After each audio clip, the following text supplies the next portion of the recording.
Boeing's Crew Flight Test marked a key milestone in human spaceflight. And Northrop Grumman's NG-21 mission delivered supplies critical to daily life and research. The arrival of Soyuz MS-26 added to the station's capability for long-duration human spaceflight. With the recent arrival of Crew 9, the station continues to be a hub of progress and global cooperation. It's a place where scientists and explorers from across our planet work together, advancing our understanding of life in space, creating opportunities for the future.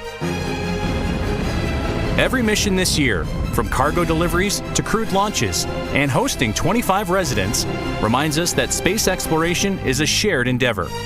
The commitment and adaptability of countless individuals, both on Earth and in orbit, keep the station thriving. As we look ahead, we remain focused on building a future where exploration continues to push boundaries for all humanity. As we reflect on the accomplishments of 2024, it's clear that every milestone aboard the International Space Station is made possible through the dedication and teamwork of countless individuals around the world. And that journey doesn't stop there. This mission is set to deliver over 3 tons of critical cargo, including scientific hardware and samples that will advance our understanding of the physical and biological phenomena. The microgravity environment of the space station provides a unique opportunity to conduct research that can drive new technologies for deep space exploration and improve life back here on Earth. Behind every experiment, there are scientists and engineers who have spent months, sometimes years, preparing for this moment. Let's take a look at some of the science heading to the station. NASA and its international partners are launching scientific investigations on SpaceX's 31st Commercial Resupply Services mission to the International Space Station. The Coronal Diagnostic Experiment, or CODEX, will examine solar wind and create a global comprehensive data set to help scientists validate theories for what heats solar wind, which is 1,000,000 degrees hotter than the sun's surface. A live Antarctic moss will be studied to understand the effects of cosmic radiation and microgravity on plants. Results could help identify biological systems suitable for use in bioregenerative life support systems on future missions. Dozens of samples will be exposed to space to evaluate material stability and to help researchers better understand the impacts of spaceflight. Results could support better design for spacecraft and satellites.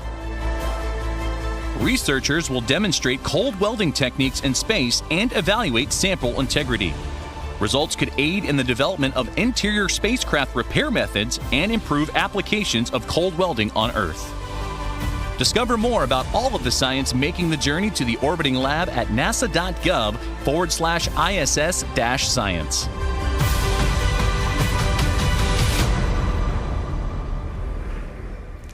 It is currently T-minus 5 minutes and 10 seconds, and everything continues to be go for launch. Coming up shortly, the transporter erector, also known as the strongback, or TE, will retract away from Falcon. The TE is the large truss structure you see there. 9 tanks are pressing for strongback retract. Next to the rocket, you just heard that call out that the tanks are pressing in preparation. Dragon is in configure for terminal count. For strongback retract, and Dragon is in configure for terminal count. Dragon is in terminal count and is on internal power.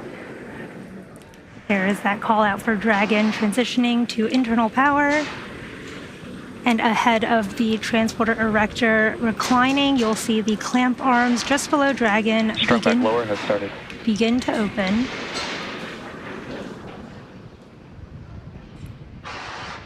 Now the transporter erector is designed to transport, raise, and support Falcon 9 at the launch pad and uses its umbilicals or flexible lines to route the vehicle's fluids, power, and telemetry from ground systems to the rocket and payload until Falcon 9 switches to internal power. There you can see those clamp arms beginning to open right under Dragon at the top of the second stage.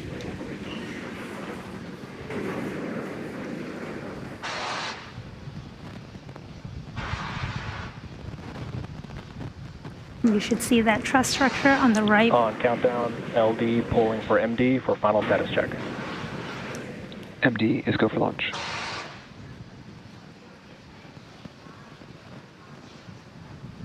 You see the transporter erector reclining from Falcon 9,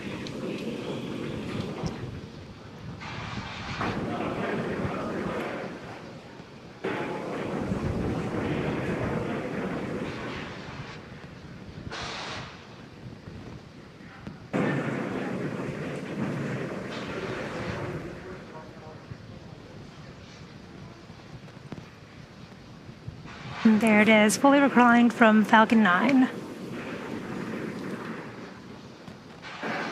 Range is also green and ready to support. If for some reason we are not able to launch tonight, we do have a backup opportunity tomorrow, Tuesday, November 5th at 8:06 a.m. Central Time, 9:06 a.m. Eastern. At this point in the countdown, both the first and second stages are nearly fully loaded with 1 million pounds of kerosene fuel and liquid oxygen. At T-minus 60 seconds, Falcon 9 will be in startup. This means that the rocket's autonomous internal flight computers have taken over the launch countdown. And just inside T-minus 2 seconds, we'll light the Merlin 1D engines for liftoff. The vehicle continues to be healthy, and the Falcon 9 team is tracking no issues. Currently, the weather is green, and the range is ready to support at T0 at 9:29 p.m. Eastern Time.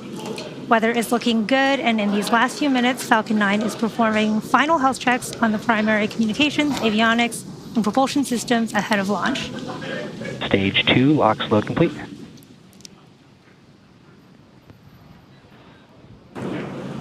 With that, we're hearing the checkouts of the second stage thrust vector control actuators underway and referred to as the engine gibble or wiggle test. And this is when SpaceX moves the nozzles ever so slightly to make sure that the guidance hardware is acceptable for flight.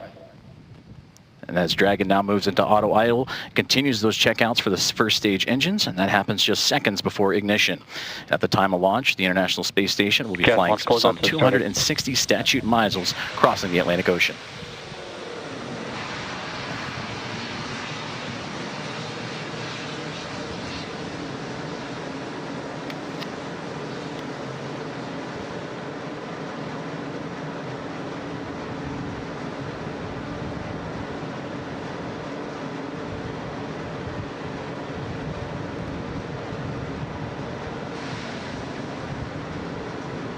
Falcon 9 is in startup. Dragon is in countdown.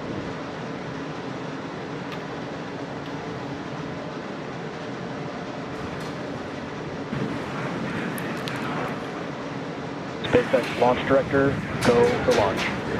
There is that final launch director go. All systems are go for launch of Falcon 9 and the CRS 31 mission. T-minus 30 seconds.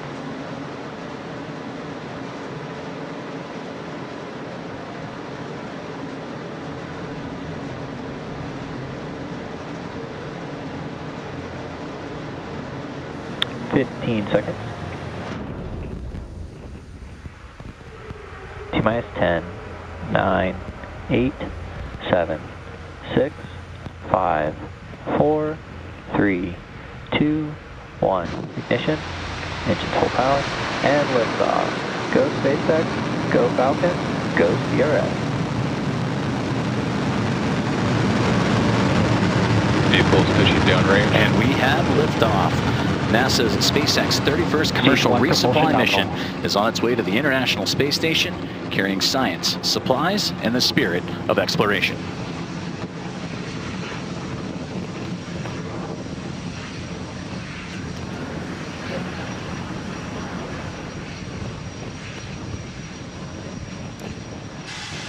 Now, during ascent, we will tilt or gimbal the engines, guiding the rocket into what we call a gravity turn. Now, during this turn, the vehicle is flying both up and horizontally away from the launch pad.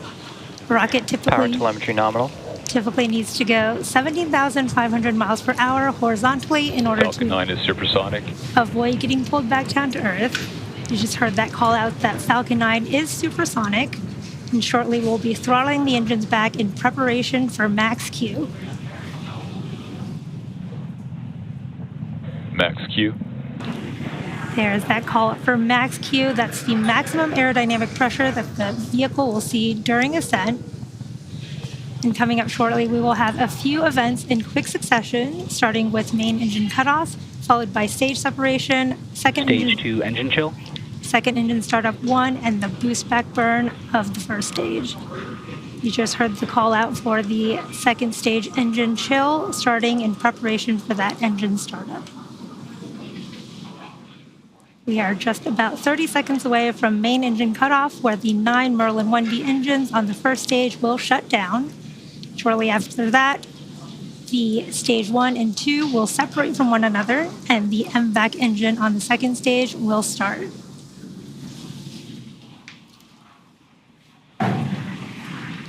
Second engine start 1 is when we ignite that single Merlin vacuum engine of the second stage. Shortly after that, the boost back burn will start on the first stage.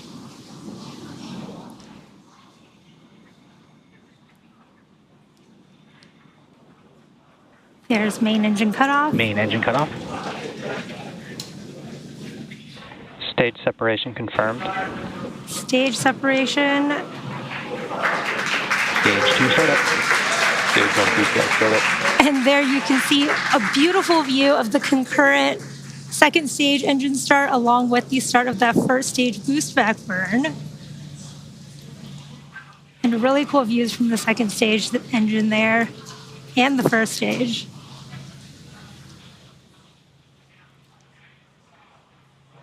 Now, if you're just joining us, the first stage on your left is in the middle of its boost back burn, which is the first of 3 burns designed to take the first stage back down to Earth to our landing zone 1. And the second stage is in its burn, carrying Dragon and the CRS-31 mission towards its intended orbit.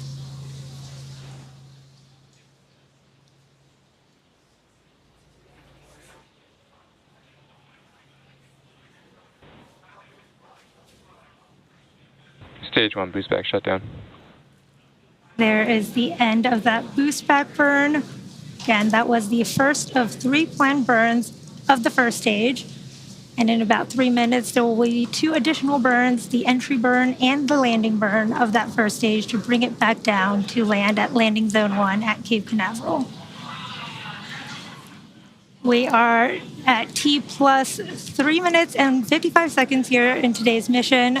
CRS-31 is SpaceX's 105th launch this year, and we are coming up on the entry burn and then second engine cutoff of the second stage. Now, the entry burn is slated for a little over 2 minutes from now at the T plus 6.5 minute mark, and you should see that on your screen when the first stage performs it. And for that entry burn, we relight 3 of the 9 Vehicles M1D. are on a nominal trajectory. You heard that call out. Vehicles are all on a nominal trajectory. And again, for that entry burn, we will relight 3 of the 9 M1D engines, starting with the center E9 engines, followed shortly after by the E1 and E5 engines, which are on either side of it. And this burn will slow the vehicle down as it passes back into the Earth's atmosphere. And the reason we need to perform this entry burn is we need to slow down to reduce re-entry forces, which helps us to recover and reuse the first stage.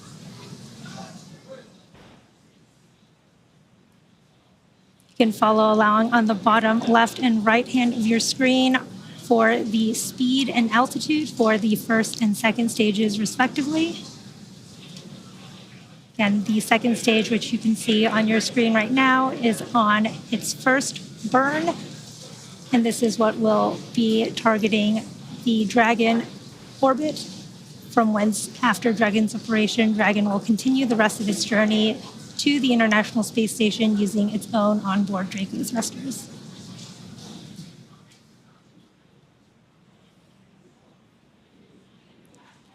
We are just about 30 seconds from the start of the first stage entry burn.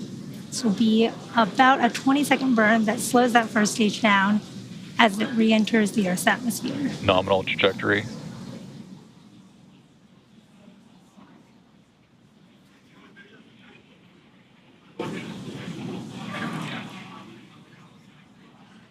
We are also currently in the middle of the second stage burn. We have about 2 minutes left in this burn.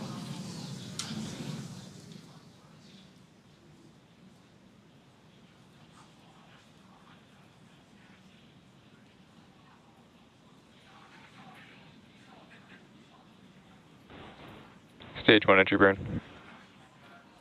There is the start of the stage 1 entry burn, and this is a 3-engine burn of the first stage, slowing the first stage down as it comes back home to Stage 1 Earth. entry burn shutdown.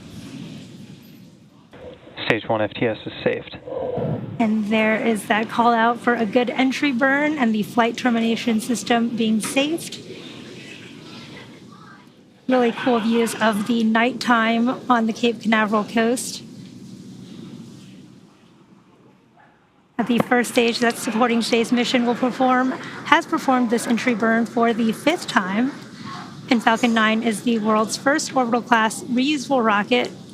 And this is important because it allows us to reuse the most expensive parts of the rocket, which drives down the access to space. We should see that landing burn starting in just a few moments.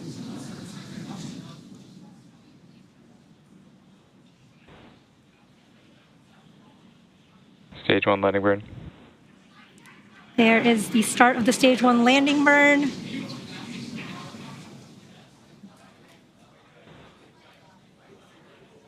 Stage 1 landing leg deploy.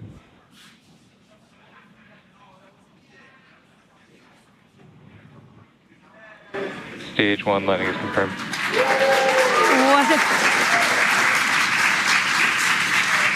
What a beautiful view of that terminal guidance. first stage landing. And with that landing marks SpaceX's 360-second recovery of an orbital class rocket, including the first stage landings for Falcon 9 and Heavy.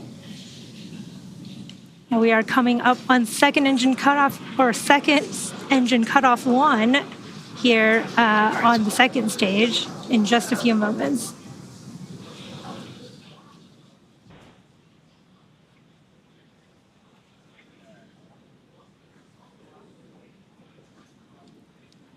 Stage 2 shutdown. There is that call out for SECO 1. You can see that MVAC engine slowly cooling off. Nominal orb insertion. There is that confirmation of a good orbit. Looks like we are on track for Dragon separation in just a few minutes here at the T plus 9 minute and 25 Stage 2 FTS is saved. second mark.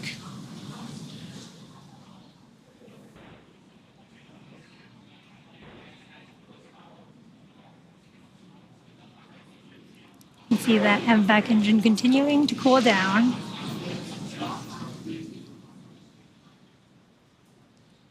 And we are waiting for Dragon separation here in just a few moments. Dragon separation confirmed. There is confirmation of Dragon separation. You could just see it floating away there.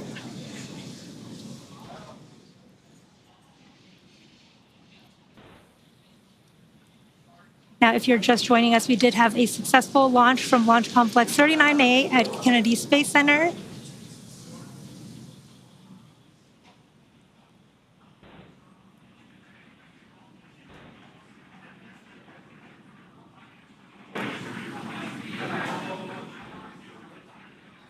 And everything has proceeded nominally so far. We had stage separation occurred at about 2.5 minutes into flight, and that was followed by a successful landing of Falcon 9's first stage on landing zone 1.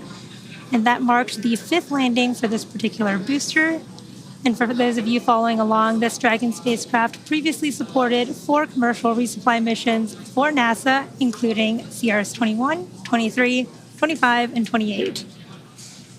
At about a few minutes ago, we had a successful second engine cutoff, or SECO 1, and this was followed by a confirmation of a good orbital insertion.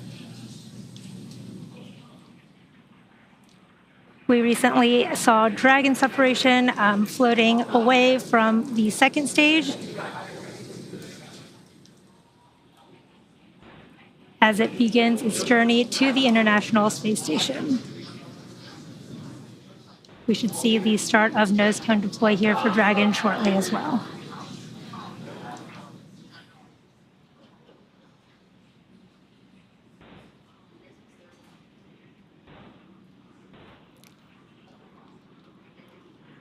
A very exciting sight to see. Dragon, you saw, was drifting away from Falcon 9's second stage, confirming spacecraft separation. Let's check in with Joseph as we prepare for nose cone deploy and preview what's in store for the rest of the flight. Thank you very much, Yome. And we're following along here from Mission Control in Houston, a wonderful launch of Dragon from the historic Launch Pad 39A at NASA's Kennedy Space Center in Florida. And it's great to see Dragon in orbit and starting its journey on the way to the International Space Station. We're continuing our coverage here in Mission Control Houston and awaiting for the nose cone to deploy. And that is currently about to begin here in just a few moments. The nose cone is at the very tip of the Dragon spacecraft. And once it's deployed, it will expose the 4 forward bulkhead Dracos.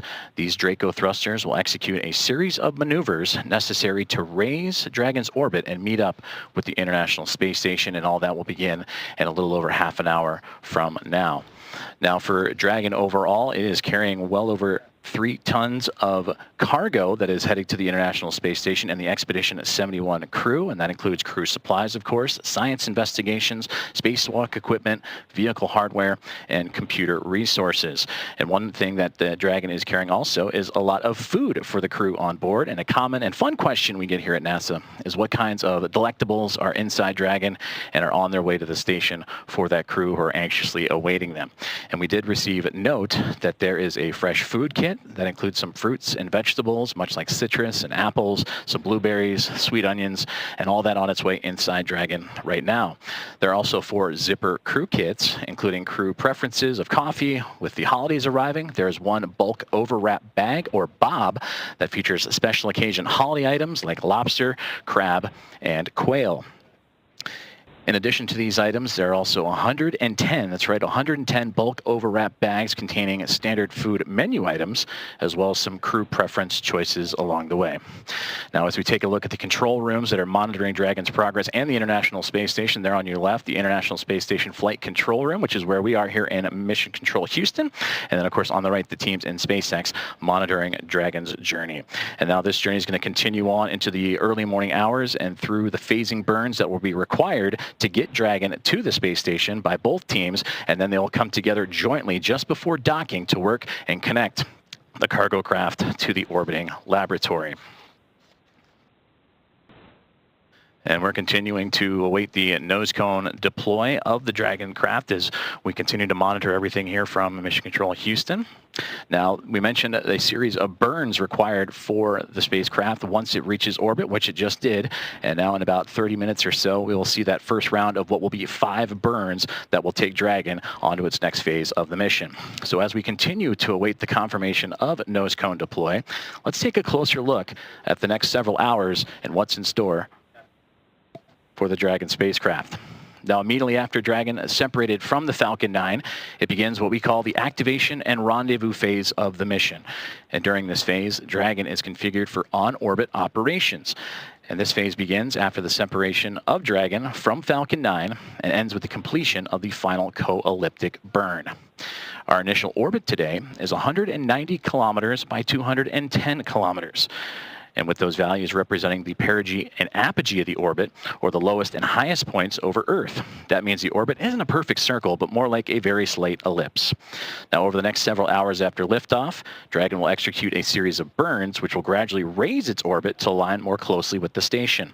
And there are 5 major burns, or firings, of those Draco thrusters on Dragon that will bring the spacecraft close to station before we begin those final approach maneuvers. As we take a look inside the nose cone of Dragon as we speak, as the nose cap is opening right in front of us and continuing to watch the nose cone deploy, again exposing those forward bulkhead thrusters that will begin those 5 phasing burns for the spacecraft, and we will get video back as soon as possible. But to quickly take a look at some of those burns as the nose cone approaching the about halfway point of opening. The first burn is the phase burn, and that's the first major one that's going to come in about 33 minutes from now, and that's performed at the apogee, or the highest point of the initial orbit, and will raise Dragon's perigee, or lowest point, to a higher altitude. And then from there, we'll transfer over to the boost burn, which will happen in the early morning hours. The next burn, based on what our orbital data will show us, is that'll raise Dragon's orbit until its orbit reaches an altitude that is just 10 kilometers lower than the space station. And from there, we'll move into burn number 3, the close co-elliptic burn. And that's followed soon by to place Dragon on an orbit roughly co-elliptic with the International Space Station. And this means that the crew will be about 10 kilometers lower than the space station itself during the entire orbit around the Earth. And then we move into burn number 4, which will be the transfer burn. And this is called the transfer burn, where we will be raising Dragon's apogee, or again, the highest point of its orbit, to just 2.5 kilometers below the station. As we continue to monitor the nose cone deploy of Dragon as we speak, about 3/4 of the way there to transfer us into the burn breakdown of the 5th burn, the final co-elliptic burn. And that is where we will round out everything with that final co-elliptic burn to once again maintain a constant orbit beneath the station, this time just 2.5 kilometers below. And then from there, Dragon will get ready to line itself up, fine-tuning its way before docking in the early morning hours of tomorrow. And that'll start with the approach initiation and then make its way on to waypoint 0.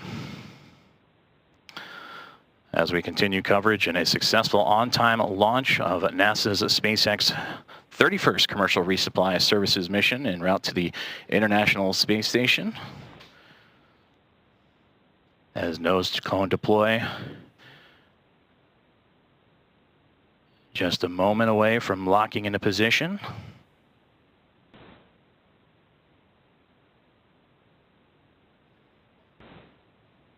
And we just received confirmation that the nose cone has indeed been deployed, exposing those Draco thrusters that will help the spacecraft climb its way and begin its journey en route to the International Space Station.